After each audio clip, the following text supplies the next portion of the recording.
Bon, alors donc je reviens à ma question, savoir ce que tu fais et pourquoi on rassemble des architectes ici et des artisans apparemment. Bah, c'est venu grâce à la compagnie des architectes de copropriété. On est à peu près une centaine sur Paris et on a eu des demandes d'adhésion de la part de quelques architectes nantais, ce qui a fait très plaisir parce que la compagnie des architectes de copropriété sur Paris veut essayer de développer cet esprit associatif pour l'entretien et l'amélioration du patrimoine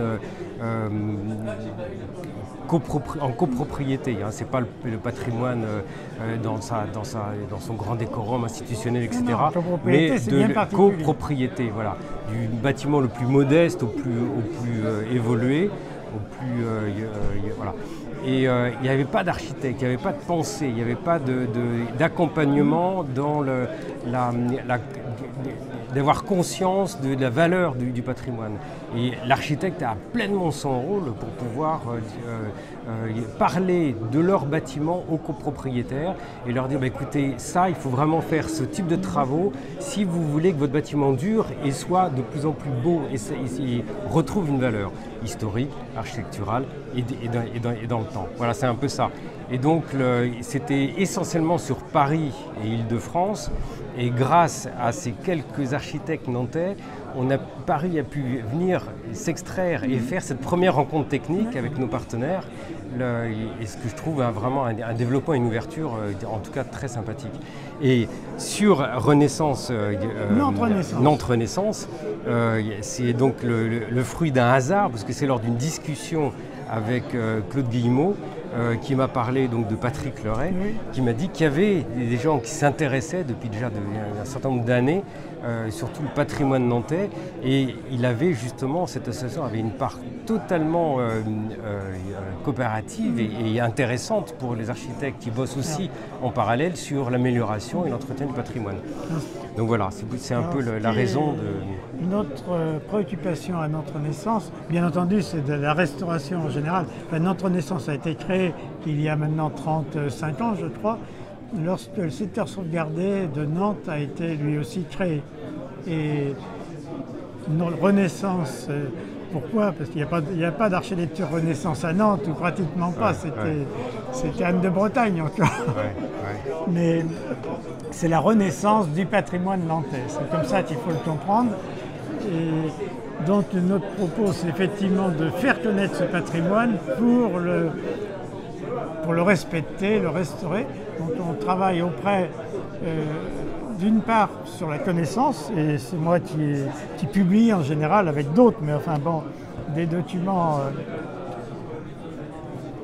voilà. Oui, il y a des corps ornementation, il y a surtout un ouvrage sur la connaissance de la ville et de son architecture, et un certain nombre sur les choses très particulières, la ferronnerie nantaise, etc.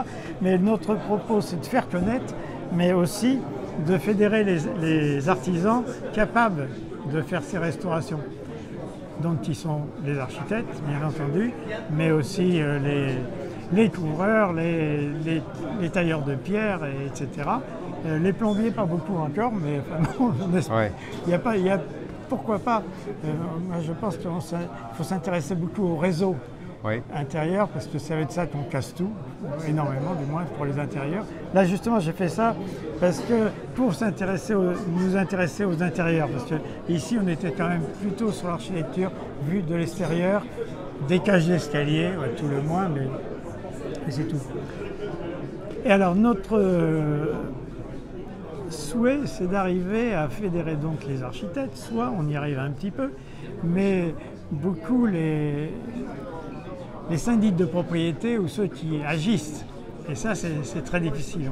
On connaît un certain nombre de syndics de propriété avec lesquels on travaille, mais trop peu à mon souhait. Et voilà. Ouais, en fait, ça c'était une des choses que m'avait dit Patrick Leray, il m'a dit syndic de copropriété. J'ai dit TIF, ça y est, c'est quelque chose qui a un lien qui est fort, parce que nous on travaille qu'avec ça. Alors, on est chargé d'établir une liste d'artisans ayant de bonnes pratiques, et on édite une charte depuis pas mal de temps. Hop, comme ça, voilà. Une charte des bonnes pratiques celle-ci à date de 2016, 2016. Donc elle est déjà vieille. Mon propos, c'est de la refaire, la remettre à plat l'année prochaine. C'est magnifique. L'année prochaine, l'année d'après. Il s'agit en particulier, il y a un énorme manque, c'est-à-dire qu'il est très peu question des isolations et des réseaux. Il est question, il y a un chapitre sur les réseaux, mais c'est une page, enfin je ne sais plus où elle est, enfin peu importe. Mais c'est surtout la question de l'isolation qui nous préoccupe et sans compter le développement durable dans son ensemble.